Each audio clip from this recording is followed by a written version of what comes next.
Para po sa akin, dala ng pag-ibig ng Panginoong Hesus sa buong mundo, hindi po niya ipapahintulot na ma-tribulation o ma-great tribulation ng mga anak po niya. Hindi lang po ito dala ng damdamin o buso ng damdamin. Sabi ng iba, ay dala lang ng feelings mo yan. Kasi feeling mo gano'n, kasi feeling mo ganyan. Meron pong taong ginanyan po kami. Dahil ang paniwala po nila, the church will really indeed go through tribulation. Naniniwala po silang matri-tribulation po ang church. Sabi ko, it's not about the feeling.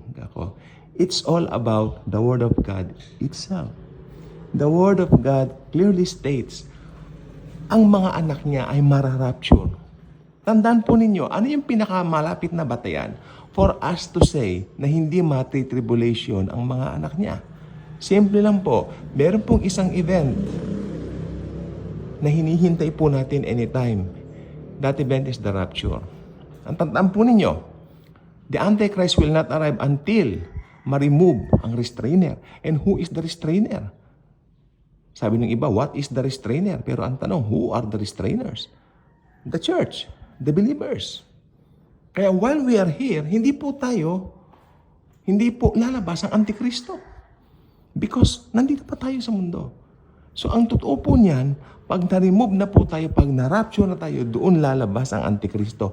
At alam naman natin ang senyales, paglabas ng Antikristo, ito na po ang tribulation at great tribulation. So, yan po ang pinakamatibay na batayan natin para sabihin na ang church ay hindi mag-undergo ng tribulation.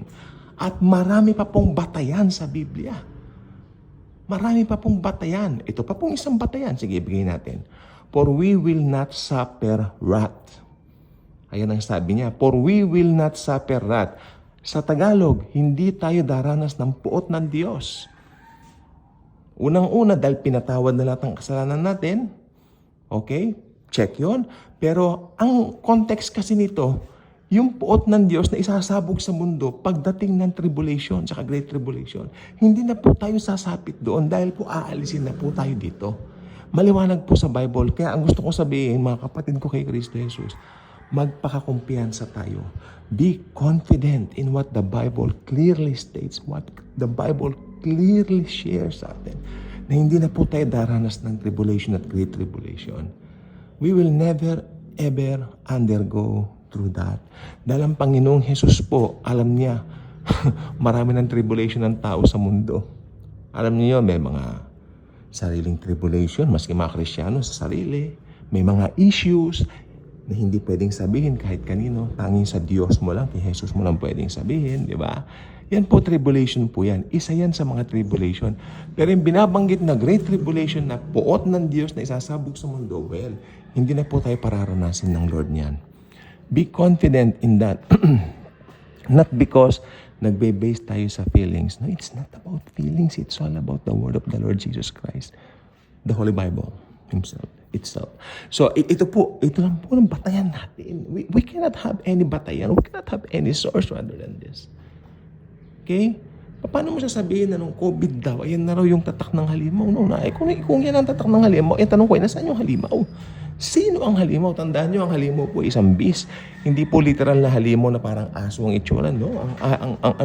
Ang halimaw na binabanggit niya, isa pong tao na magpapatakbo ng buong mundo. Mapapasunod niya ang buong mundo. At ang tawag nga sa kanya, the lawless one, the man of sin, the Antichrist.